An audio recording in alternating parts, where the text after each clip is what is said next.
What'd you think? I, well, I thought it was actually important. I called it the "Screw You, America" Oscars. It was like this kind of defiant final gasp of a dying art form. Saying that we're going to make movies. We're not here to entertain you. We're here to show you our virtue and how superior it is to your everyday Trumpian ideas of patriotism and marriage and love and prosperity. And we're going to show you much wiser and higher in our virtue we are than you. We're making movies that nobody sees about issues no one cares about, and we're going to celebrate those movies as if they were Casablanca and The Godfather and really great cinematic inventions of the past. And you know, conservatives are always complaining about the left-wing ideas of the movies and the way the actors get up on stage and curse at us. But that's not what bothers me. I mean, what bothers me is that their ideas are a dead end, and they've hit that dead end. And that's why I thought it was actually an important cultural moment that this thing that used to be the Super Bowl of entertainment that everybody used to tune in on isn't watching at all. Nobody was tweeting about it. Nobody was talking about it. Nobody has seen any of the movies. And each one of them in its own way was a diss to the American people. It was just a slap in the face of the American people. You had, the transgender musical, which is like having an anorexia musical. It's like this kind of delusion that has become the latest sexual fetish of the left. You had, a film about brutalist architecture that's 3.5 hours long that it almost forced you to stay home and watch Turner Classic Movies. Everything they did, including Wicked, which was a popular film. There was a movie that was telling you, oh, you loved the 1939 classic, The Wizard of Oz, and you thought it was about a girl coming of age and battling her inner good witch and bad witch so she could become the kind of woman who gives men intelligence and courage and heart. No, that's not what it's about. It's about racial prejudice, because everything is about racial prejudice. And the winner, a film I actually saw, Honora, which its message, if you can say that, its theme was about a girl who is a sex worker, as they say now. She's basically a prostitute, but she yearns to marry a man who will cherish and protect her. That's actually the theme of the movie. But to get to that theme, you had to watch 40 minutes of pornography. It was degrading pornography.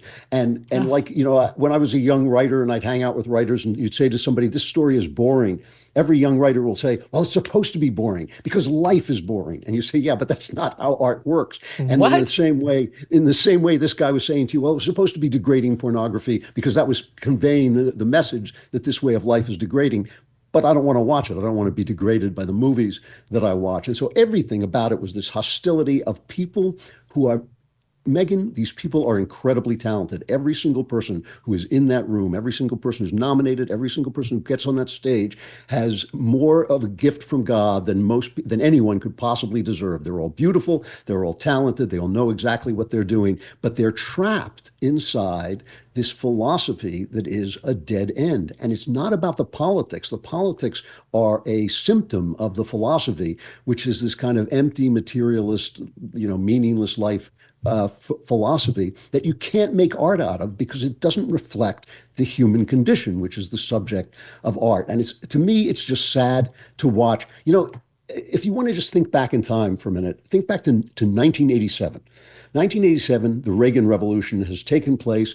Reagan has saved the country. He's made us all rich. And part of that wealth is the stock market is booming. And it creates this culture of traders who, as they put it in the movie Wall Street, greed is good. Two works of art come out in 1987. One is by the left-wing director Oliver Stone. It's Wall Street, actually really good movie. And the other is a novel by the right-leaning author Tom Wolfe, The Bonfire of the Vanities. And both of these books kind of absolutely lacerate this greed is good culture that is part of the Reagan Revolution that has saved the country. And so you step back and you say, well, why does both a right-winger and a left-winger expose this culture and satirize this culture that right-wingers are supposed to have loved? We all look back fondly on Ronald Reagan.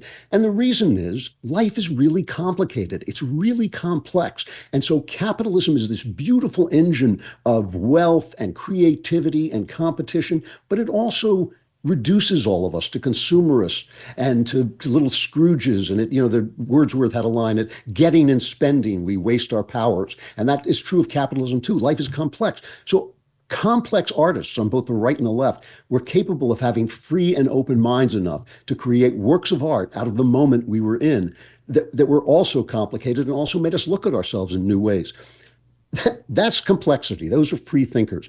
Now we have these people who must believe certain things. If you go on the Oscar website and you search standards, it will tell you exactly how many excluded people you need to have in your movies, exactly how many story narratives have to deal with excluded people. It's the DEI of art. It's death to art. It's death to free thinking, and they're all stuck in it and they can't break free. If you say anything even slightly out of the box, you're canceled, you're done. That's the death of art. So their ideas become these simplistic things. Men can become women. Evil can be destroyed if we're only tolerant of one another.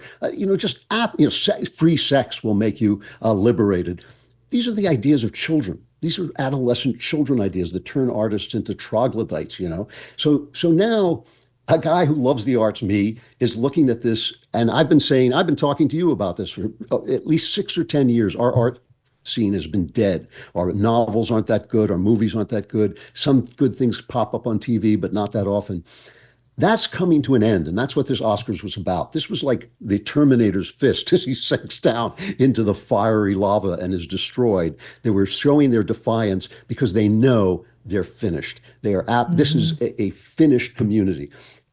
It'll come back. The arts always come back because the arts are the expression of the spirit in man, and the spirit never dies. But this idea was a dead end, and now it's hit the wall. And so it's really a sad moment for a art form that dominated the 20th century and spread American values and the values of freedom throughout the world. It's a sad end to that, of these people talking to themselves. And as you were saying to my pal Christian Toto, exposing their bodies instead of saying complex and interesting things. And it's a sad moment, but it's the beginning of something new. I do not think this can continue. I know for a fact these people are all broke. Their studios are broke. They have no money to make films. They have no way of reaching the people who care about new things.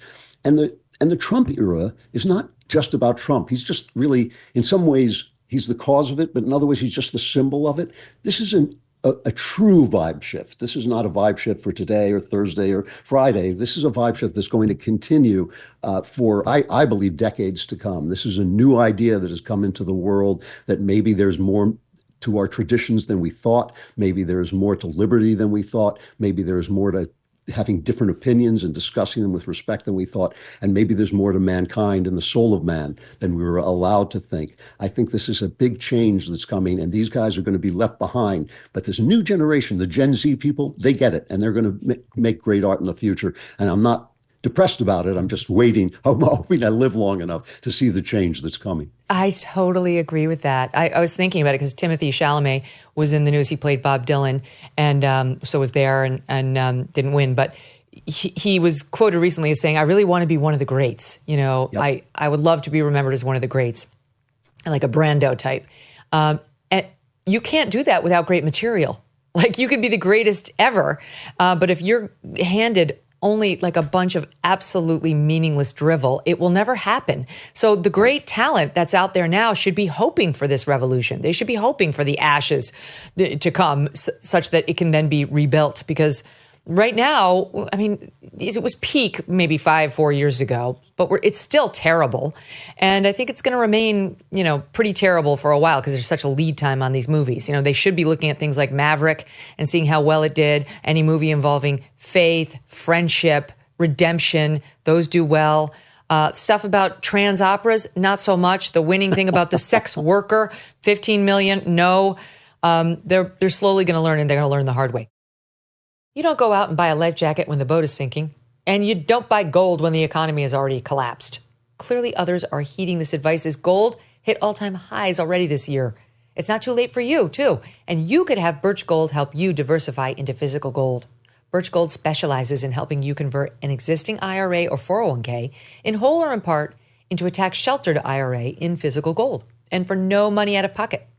One recent 5-star review said Birch Gold was, quote, knowledgeable, helpful, non-pressure.